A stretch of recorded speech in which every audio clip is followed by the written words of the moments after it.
സമ്മേളന തിരക്കിനിടയിൽ വനിതാ ദിനത്തിൽ കുടുംബശ്രീ ഭക്ഷണത്തിന്റെ രുചി നുണഞ്ഞ് വനിതാ പ്രതിനിധികൾ PB അംഗങ്ങളായ ബൃന്ദ കാരാട്ടിനും സുഭാഷിണി അലിക്കും വാക്കുകളിൽ ഒതുക്കാൻ സാധിച്ചില്ല ആ രുചിക്കൂട്ടിന്റെ സന്തോഷം.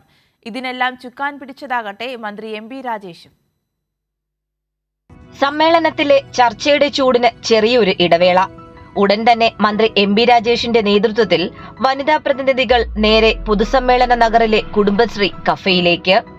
PB അംഗങ്ങളായ ബൃന്ദ കാരാട്ടും സുഭാഷിണി അലിയും ഓരോ സ്റ്റാളുകളിലെയും വൈവിധ്യമാർന്ന ഭക്ഷണം കണ്ട് അവരോട് കുശലാന്വേഷണം നടത്തിയാണ് വന്നത്.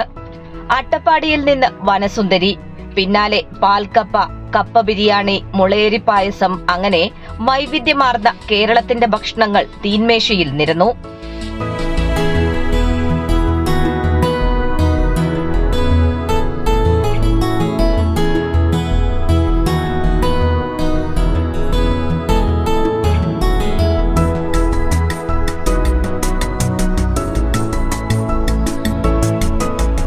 കേരളത്തിന്റെ തനതു ഭക്ഷണം നൽകുന്ന സന്തോഷം എത്രത്തോളമാണ് എന്നത് അവരുടെ വാക്കുകളിൽ നിന്ന് തന്നെ വ്യക്തം. Wonderful vegetable pulao made by a Kannur group, patri made by a Kannur group, wonderful chicken made by the Kasargod groups, and super green chicken made by the Attapadi groups.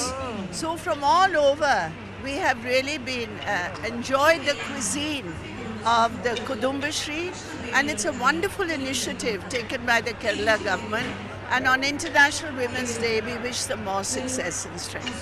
Kerala സർക്കാർ ഇങ്ങനെ ഓരോ വിഭാഗത്തിനും നൽകുന്ന പിന്തുണ തന്റെ നാട്ടിൽ എന്നെങ്കിലും വന്നെങ്കിൽ എന്ന പ്രത്യാശയും സുഭാഷിണി അലി പ്രകടിപ്പിച്ചു. And I think what is wonderful is that they are having food from all the states of India, so people here are getting exposed. This is also a way of bringing about unity, because food is a very important part of our culture, of our socialization. So if we start enjoying food with each other, half the problems will be solved. I am very proud to be from Kerala and to see the difference between Kerala and where I live in Uttar Pradesh. It is wonderful. I wish Uttar Pradesh could become more like Kerala, but I am not seeing hope of that in the near future. ഇതിനൊക്കെ ചുക്കാൻ പിടിച്ച മന്ത്രിക്കും നിറയെ സന്തോഷം തന്നെ. ഈ കുടുംബശ്രീ പ്രവർത്തകർക്ക് എല്ലാവർക്കും വളരെ സന്തോഷകരമായിരുന്നു. വന്ന നേതാക്കൾക്കും വളരെ സന്തോഷകരമായ ഒരു അനുഭവമായിരുന്നു. എങ്ങനെയുണ്ടായിരുന്നു അമ്മേ? എല്ലാരും വന്നിട്ട് ഫുഡൊക്കെ ഭക്ഷണം വളരെ നല്ല ഞങ്ങളെ കുടുംബശ്രീയുടെ എല്ലാമായ മന്ത്രിയാ. ഇന്നത്തെ വനിതാ ദിനം എല്ലാം ഇതിനെ കൂടി വനിതാ ദിനം എന്തുവാ എത്രത്തോളം സന്തോഷമാണ്? വലിയ സന്തോഷം. കാരണം കുടുംബശ്രീ കൈകാര്യം ചെയ്യുന്ന ബഹുമാന്യനായിട്ടുള്ള മന്ത്രി വനിതാ ദിനത്തിൻ്റെ നാൾ ഞങ്ങളോടൊരു പരിഗണന കാണിച്ചു എന്നുള്ളതിൽ ബഹുമാനായിട്ടുള്ള മന്ത്രി MP രാജേഷിനോട് ഞങ്ങൾക്ക് നന്ദിയുണ്ട്. കുടുംബശ്രീ സ്ത്രീ ശാക്തീകരണത്തിൻ്റെ പ്രധാനപ്പെട്ട ഉപാധിയാണ്. അതുകൊണ്ട് തന്നെ അവരുടെ കൂടെ കുറച്ച് സമയം നിൽക്കാൻ വനിതാ ദിനത്തിൽ സാധിച്ചതിൽ വലിയ സന്തോഷമുണ്ട്. അങ്ങനെ വ്യത്യസ്തമായ വനിതാ ദിനം കൊണ്ടാടിയ വനിതാ പ്രതിനിധികൾ തിരികെ ചൂടേറിയ സമ്മേളന ചർച്ചകളിലേക്ക്. പ്രമോദ് പന്നിയോടിനൊപ്പം S. ഷീജ, കൈരളി ന്യൂസ്, കൊല്ലം.